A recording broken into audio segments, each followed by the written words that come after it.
Silakan duduk saudara. Selamat pagi TLCC. How are you today? Good. Wow, luar biasa. Luar biasa. Kita masih mempelajari surat 1 Timotius. Jadi saya dorong saudara kalau saudara sedang membaca kitab-kitab lain di dalam Alkitab, cobalah membuka 1 Timotius, coba baca dari semua ayat ya, semua pasal dalam surat 1 Timotius, supaya nanti setelah kita mempelajari semua ayat-ayat dalam 1 Timotius kita bisa mendapatkan gambaran, kan mendengar khotbahnya lebih ringan ya, lebih enak. Nah, kita sampai kepada 1 Timotius pasal yang kedua, 1 Timotius pasal yang kedua, dan judulnya di situ satu Allah, satu perantara. Satu Allah, satu perantara. Coba kita buka Alkitab kita dari 1 Timotius pasal yang kedua. 1 Timotius pasal yang kedua. 1 Timotius pasal yang kedua ayat 1 sampai 7. Kita akan baca ayat-ayat ini. Saya baca ayat yang ganjil, saudara semua membaca ayat yang genap. 1 Timotius pasal yang kedua ayat 1 sampai yang ke-7. Pertama-tama aku menasihatkan, naikkanlah permohonan dan doa syafaat dan ucapan syukur untuk semua orang. Untuk raja-raja dan untuk semua pembesar, agar kita dapat hidup tenang dan tentram dalam segala kesalahan dan kehormatan. Itulah yang baik dan yang berkenan kepada Allah Juru Selamat kita.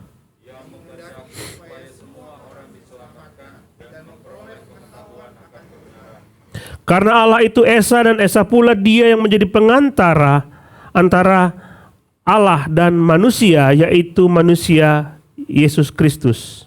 Yang telah menyerahkan dirinya sebagai tebusan bagi semua manusia.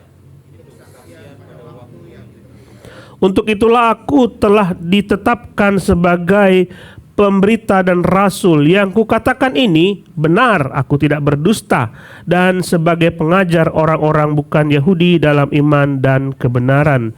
Saudara, kalau ayat yang paling terkenal di dalam ayat-ayat yang kita baca tadi adalah ayat yang keempat dan kelima, yang sering kali dikutip oleh banyak orang untuk menunjukkan jalan keselamatan.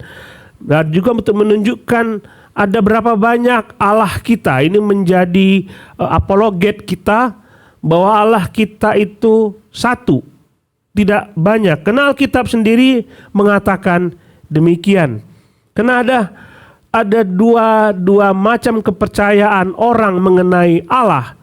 Ada mungkin tiga, yang satu lagi, yang ketiga itu tidak percaya adanya Allah. Tapi kalau mereka percaya kepada Allah, mereka akan percaya kepada monoteisme atau kepada politeisme.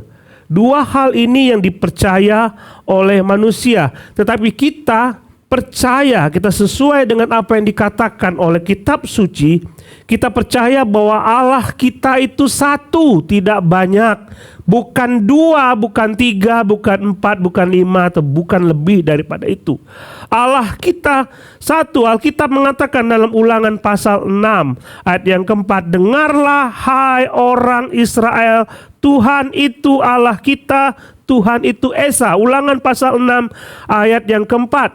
Yesaya pasal 43 ayat 11 mengatakan, akulah Tuhan, tidak ada juru selamat selain daripadaku.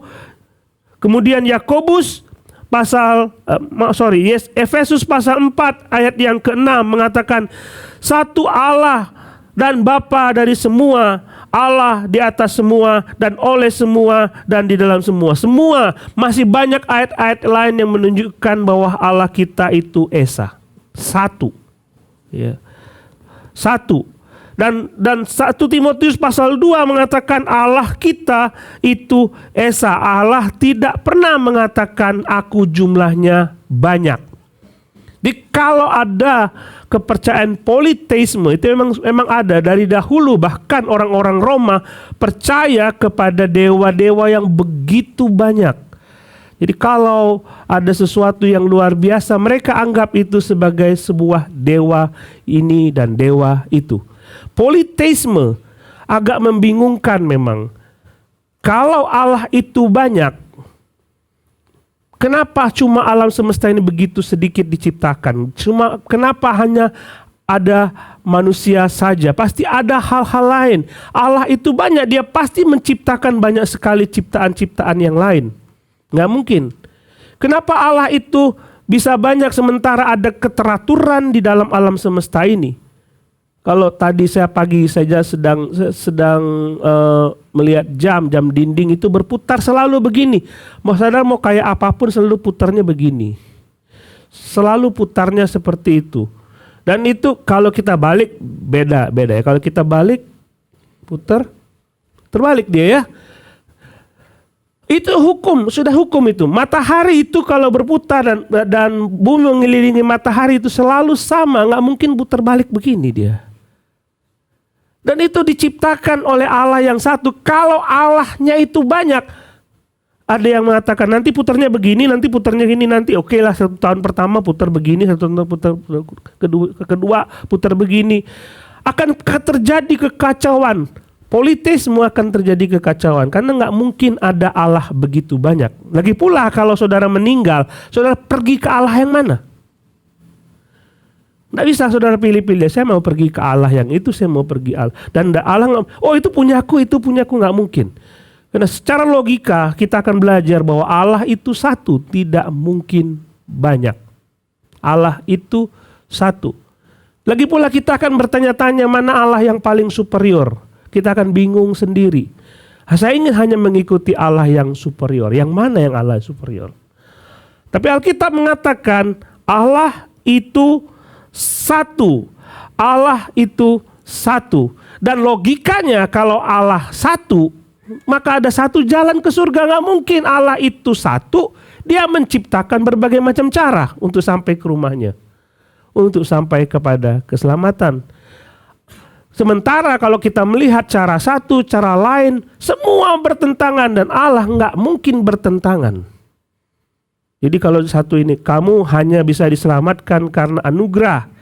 Lalu, kamu bisa diselamatkan karena perbuatan baik. Kamu diselamatkan kalau pahalamu banyak. Tidak mungkin Allah yang sama punya standar yang berbeda. Jadi logikanya, kalau satu Allah ada, maka ada satu perantara, ada satu jalan keselamatan menuju surga. Dan dulu ada peribahasa banyak jalan menuju Roma, benar? Yaitu diciptakan karena pada waktu itu terbangun banyak sistem jalan. Kaisar Roma membangun banyak jalan supaya banyak orang bisa pergi ke Roma dengan berbagai macam cara. Tapi coba sekarang, saudara mau pergi ke kota manapun, banyak jalan. Bahkan dari Indonesia, dari Jakarta pergi ke London, naik motor pun sampai. Jadi, kalau dikatakan banyak jalan menuju Roma dan diasosiasikan dengan banyak jalan keselamatan, itu tidak masuk akal. Itu tidak masuk akal. Itu adalah banyak teori manusia bisa masuk kepada kekekalan. Banyak teori yang diciptakan oleh manusia supaya bisa sampai kepada surga, supaya sampai kepada Tuhan. Tetapi teori yang benar hanya teori dari satu Allah. Tidak mungkin teori dari manusia. Manusia menciptakan teori, oke, kita sampai ke surga dengan cara begini. Datang lagi yang, bukan cara begini. Bukan dengan cara begini. Nanti saudara akan melihat berbagai macam filsafat pada abad dahulu menciptakan teori-teori bagaimana kita bisa sampai kepada Tuhan. Tapi teori yang paling benar hanya berasal dari Tuhan, bukan dari manusia. Dan Tuhan mengatakan hanya ada satu jalan menuju ke surga. Tidak ada jalan lain karena Allah kita satu. Perhatikan saudara, yang di rumah maupun dimanapun saudara berada, hanya ada satu Allah. Sekalipun dunia mengakui ada Allah, ini ada Allah itu, tapi harus ada satu Allah. Tidak mungkin Allah itu banyak. Dan Allah itu menyediakan satu jalan. Seperti yang dikatakan dalam 1 Timotius pasal 2 ini, karena Allah itu Esa, Allah itu satu, maka satu pula Dia yang menjadi pengantara antara Allah dan manusia. Tidak ada cara lain. Jalan yang mana yang benar itu? Jalan yang mana yang dikatakan benar itu? Lihat saudara, ayat ini mengatakan hanya ada satu pula jalan pengantara antara Allah dan manusia, yaitu manusia Kristus Yesus. Dijelaskan dalam Alkitab. Jalan itu loh.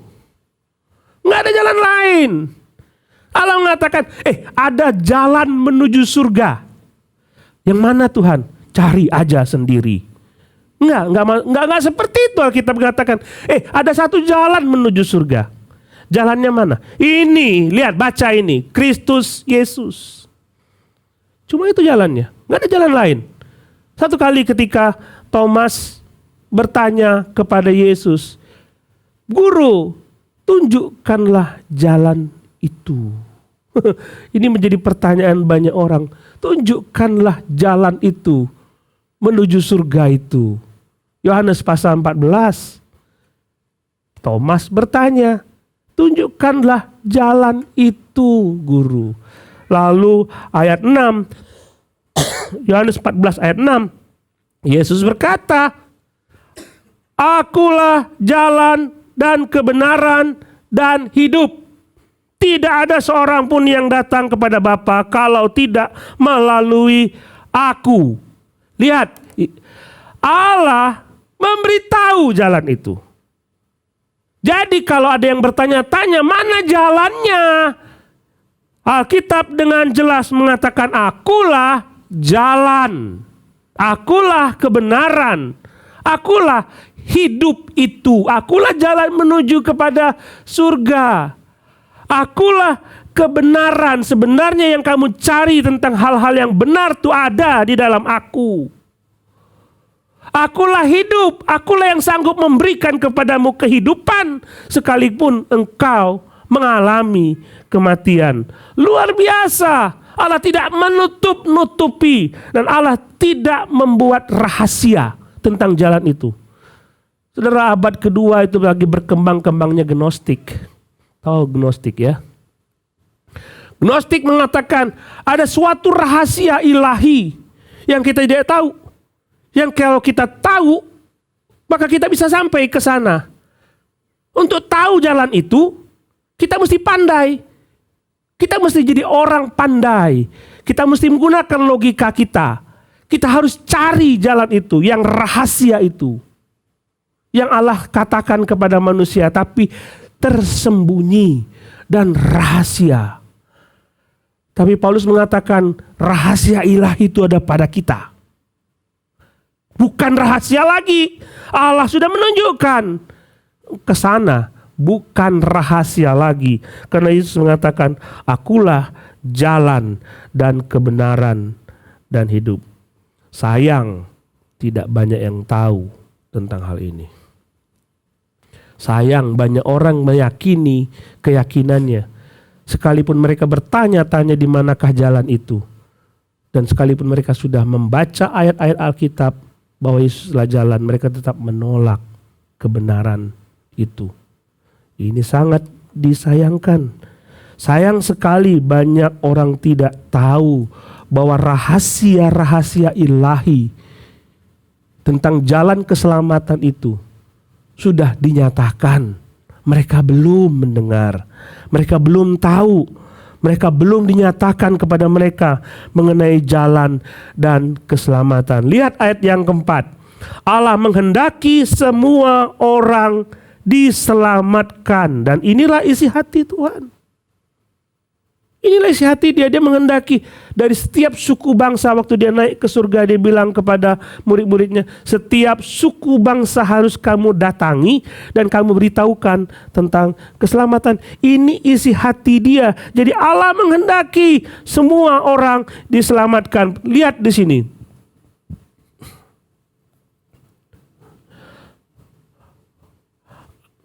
ayat yang kedua, ayat yang pertama sampai yang ke 4. Kita coba lihat. Pertama-tama aku menasihatkan, naikkanlah permohonan, doa, syafaat dan ucapan syukur untuk semua orang, untuk raja-raja dan untuk semua pembesar, agar kita dapat hidup tenang dan tentram dalam segala kesalehan dan kehormatan. Itulah yang baik, yang berkenan kepada Allah Juru Selamat kita, yang menghendaki semua orang, supaya semua orang diselamatkan dan memperoleh pengetahuan akan kebenaran. Lihat pengetahuan tadi, gnostik. Mereka mau pandai supaya bisa masuk surga. No, aku memberikan pengetahuan kepadamu. Tapi Allah mengatakan, aku menghendaki semua orang mendapatkan keselamatan. Nah, ini jangan salah tafsir, saudara. Jangan salah tafsir mengenai ayat-ayat ini. Kalau kita menafsirkan sesuatu yang salah, kita akan tanya, kok Allah yang menghendaki semua orang lain bisa diselamatkan, semua orang diselamatkan. Buktinya nggak semua diselamatkan. Realitas kan? Nggak semua orang masuk surga. Ada yang ke neraka, ada yang ke surga. Toh nggak semua orang, Pak. Kita harus memahami ayat ini dari konteksnya. Kita harus baca ayat pertama itu. Pertama-tama aku menasihatkan, naikkanlah permohonan, doa, syafaat dan ucapan syukur untuk semua orang, raja-raja. Disebut semua orang, semua raja, pembesar, semua harus didoakan supaya mereka bisa selamat. Artinya ayat ini tidak mengatakan bahwa semua orang pasti selamat. Ayat ini hanya mengatakan Allah menghendaki agar semua orang mendengar berita Injil, nggak peduli suku bangsanya, tidak peduli status sosialnya, tidak peduli. Jadi pada masa itu, lihat orang Yahudi berpikir keselamatan itu hanya punya kami. Itulah sebabnya mereka hanya memberitakan Injil kepada kalangan mereka sendiri. Sampai akhirnya Petrus ketemu dengan Kornelius. Dan Kornelius dipenuhi oleh Roh Kudus. Petrus pikir, oh ini kan bangsa lain, kok bisa diselamatkan? Maka terbukalah Petrus terhadap bangsa-bangsa lain, supaya bangsa lain bisa diselamatkan. Karena bagi mereka Injil itu, ketika mereka bertobat dan percaya kepada Yesus, mereka hanya menyebarkan berita Injil itu hanya kepada orang-orang Yahudi saja. Orang-orang Yahudi punya prinsip seperti itu. Keselamatan hanya bagi kami saja, bukan kepada bangsa-bangsa lain. Bangsa lain disebut bangsa kafir, bangsa mereka disebut bangsa yang kudus dari Tuhan. Itu anggapan mereka. Karena mereka menganggap keselamatan hanya bagi orang Yahudi saja. Jadi mereka tidak menyebarkan Injil ke tempat-tempat lain. Coba lihat tadi Gnostik. Gnostik adalah paham yang menekankan kepada pengetahuan. Masih ada sampai sekarang. Ya, masih ada sampai sekarang. Jadi mereka mencoba menganalisa siapa itu Allah. Mereka mencoba untuk menganalisa rahasia-rahasia tadi, pengetahuan-pengetahuan tadi. Lalu mereka berpikir, kamu bisa ketemu dengan Tuhan kalau kamu tahu rahasia itu, kalau kamu belajar banyak, kalau ilmumu tinggi. Jadi bagi mereka, orang bisa diselamatkan kalau ilmunya tinggi. Ilmunya tinggi. Tapi Allah tidak demikian.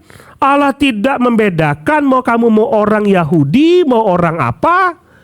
Allah tidak membedakan engkau suku bangsa apa. Nggak peduli.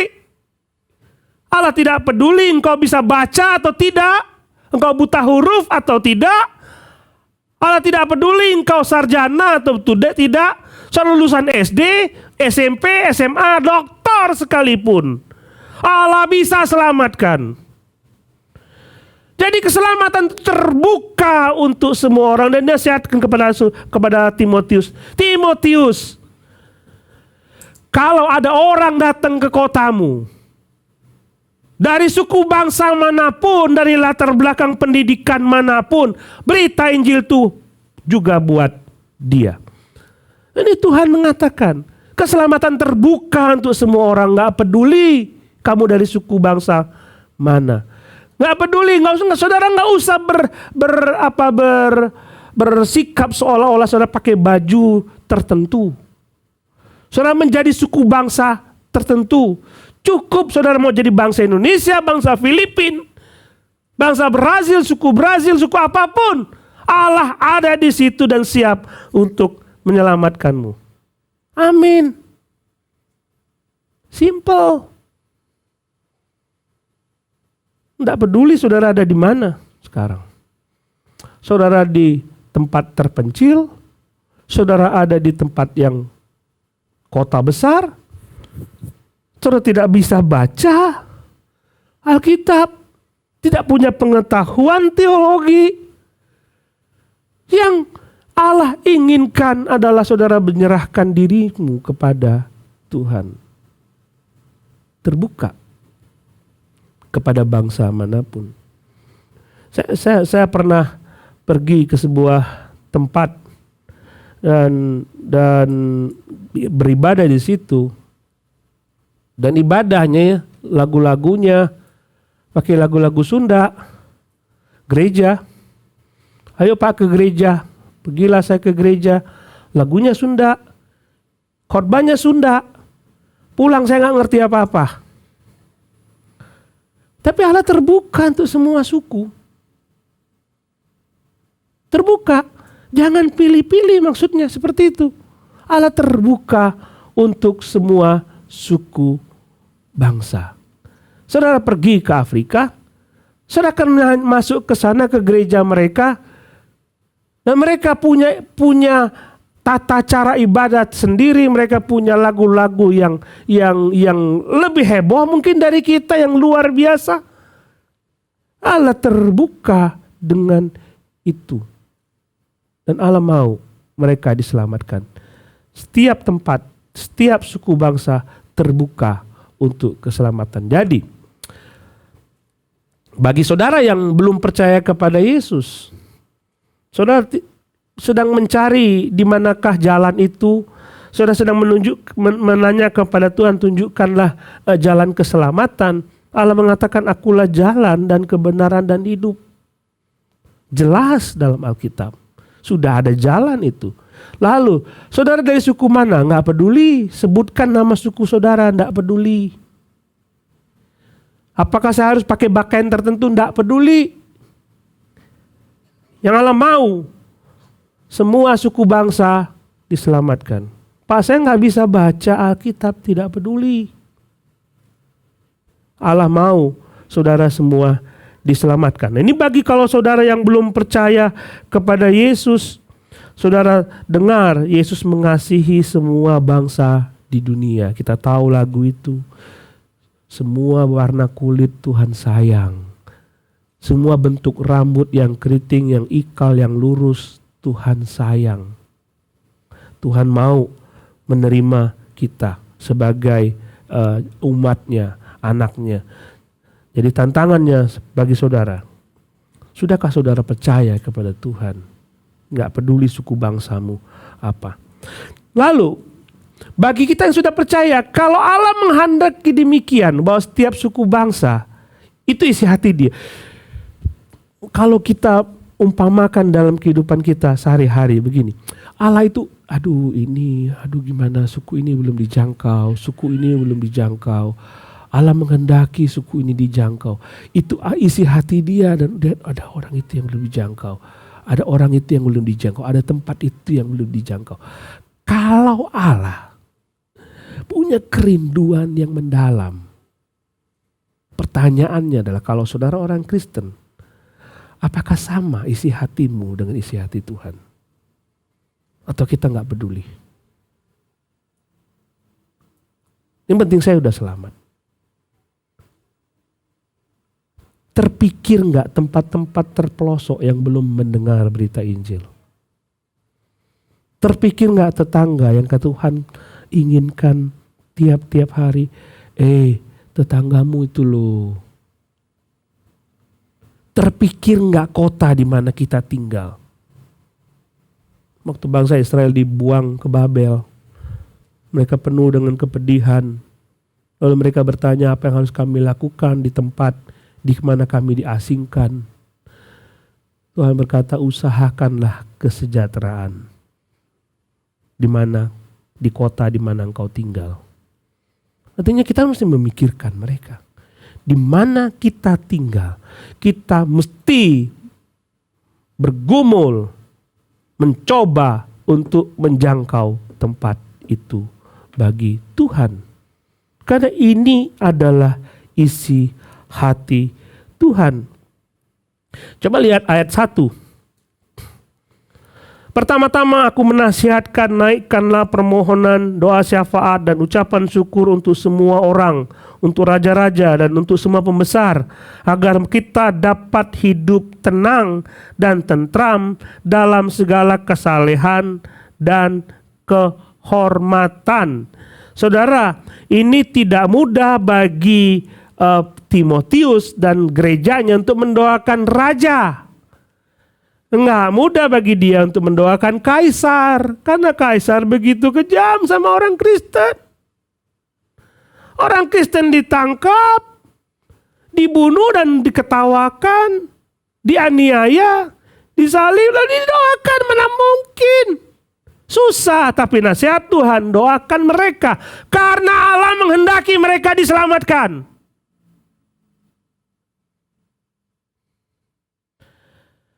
Doakan. Jadi ini, coba lihat. Dia berkata, pertama-tama, dia sebutkan gini, pertama-tama, artinya yang utama. Sebelum dia menasihatkan Paulus kepada yang lain, menasihatkan Timotius kepada yang lain, nasihat pertama dia ini, nasihatku yang paling utama, berdoa. Berdoa bagi mereka yang terhilang.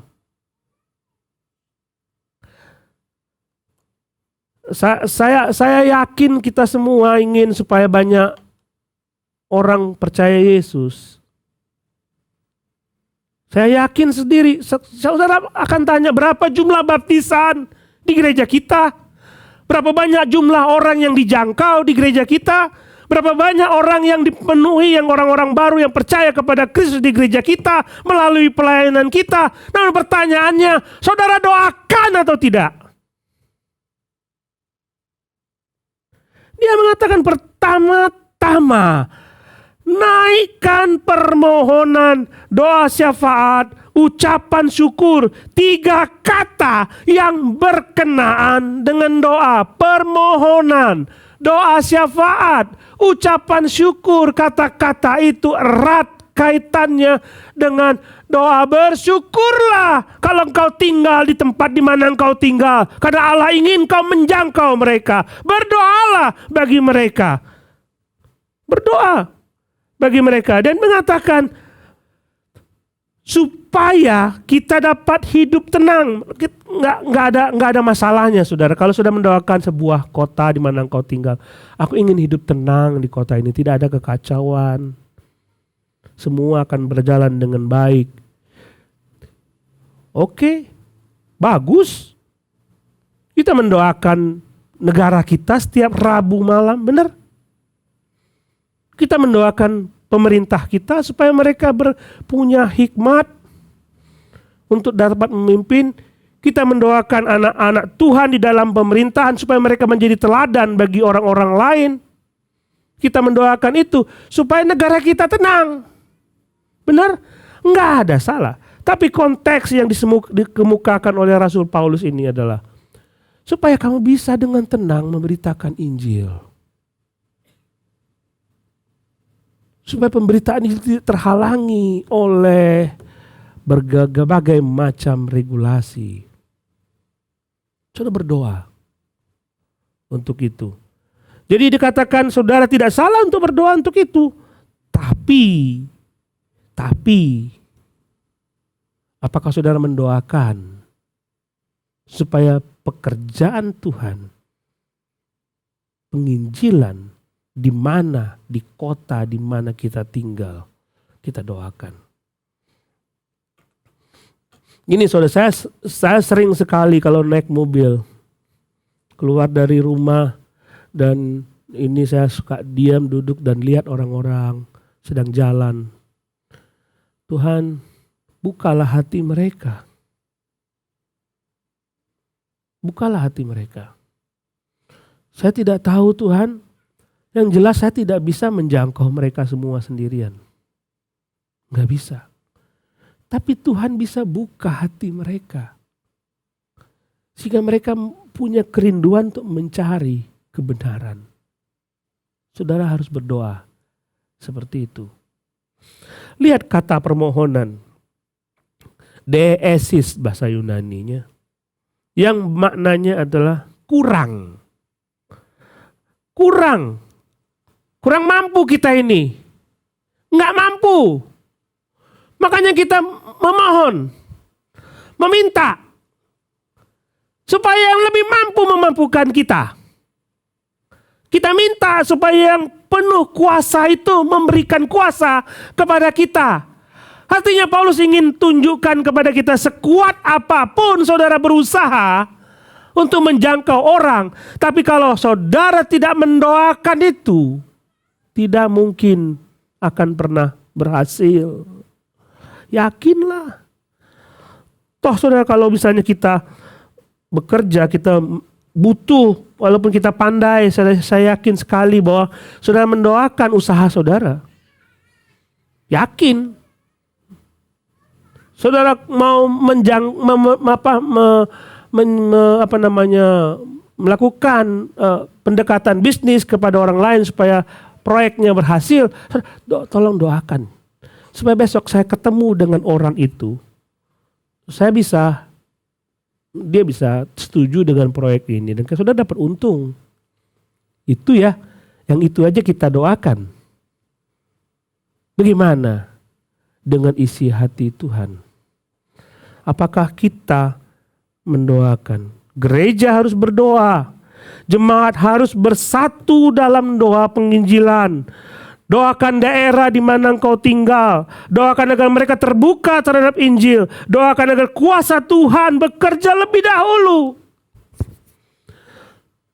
Besok aku akan ketemu dengan teman saya yang ingin saya ceritakan mengenai pekerjaan Tuhan, ingin saya ceritakan mengenai keselamatan. Doalah sebelum saudara ketemu. Nggak mungkin saudara datang, aku bisalah meyakinkan mereka. No. Sombong. Nggak mungkin. Berdoa. Gereja ini bisa penuh kalau semua anggota gereja berdoa. Sekarang ini jumlah corporate prayer paling 12, 13, 14 device. Belum semua ikut terlibat mendoakan supaya banyak orang bisa berdoa untuk jiwa-jiwa baru. Kita mau bersatu. Makin banyak berdoa, makin besar kuasanya. Kalau saudara belum terlibat di dalam doa corporate, paling cuma 1 jam. Seminggu cuma 1 jam. Itu pun tidak usah keluar dari kamar. Berdoa bersama-sama. Bergandengan tangan, menyatukan hati Tuhan, kami rindu. Kami bisa dipakai oleh Tuhan untuk menjangkau jiwa bagi banyak orang. Ada orang-orang di sekitar rumah kami yang perlu dijangkau. Kita berdoa bersama-sama. Masuklah. Saya mendorong saudara untuk terlibat di dalam doa corporate. Mendoakan jiwa-jiwa yang terhilang. Karena itulah kunci. Supaya kursi gereja penuh. Begitu kursi gereja penuh, kita pindah ruangan lain. Begitu ruangan lain yang lebih besar penuh, kita beli daerah lain, tanah lain yang besar. Toh Tuhan kita mau supaya kita menjangkau banyak orang. Dan Tuhan pasti akan cukupkan itu. Ayolah. Saya ingin tutup dengan sebuah cerita tentang Hudson Taylor. Hudson Taylor adalah seorang penginjil yang melayani di Cina. Dia sedang memberitakan Injil, bersaksi kepada seorang yang bernama Peter. Dan itu di laut. Dan dia sedang cerita tentang Injil kepada Peter. Peter ini memahami ucapan Hudson Taylor. Tapi Peter tetap menolak berita Injil itu. Jadi dalam satu ketika mereka berada di laut itu, tiba-tiba Peter jatuh ke laut. Ini kisah nyata yang diceritakan oleh Hudson Taylor. Peter jatuh ke laut dan dia bingung bagaimana caranya menolong si Peter. Satu-satunya cara adalah dia terjun ke laut dan ingin menyelamatkan si Peter. Nah, Peter belum terima Yesus. Pada waktu dia menemukan Peter dan dia ingin orang lain menolong dia, dia berteriak kepada nelayan-nelayan di sekitar, "Tolonglah kami! Tolonglah kami." Mereka tidak mau menolong. Mereka tidak mau menolong. Mereka teriak begini, "Kami sedang menangkap ikan. Kalau ikan kami lepas, maka kami tidak dapat makan hari ini. Jadi kalau engkau mau, Taylor, kasih kami uang, maka kami akan menolong." Hudson Taylor berjanji memberi uang. Nelayan itu datang dan menolong mereka berdua. Tapi Peter sudah tidak bernyawa. Kadang-kala kita sibuk dengan uang.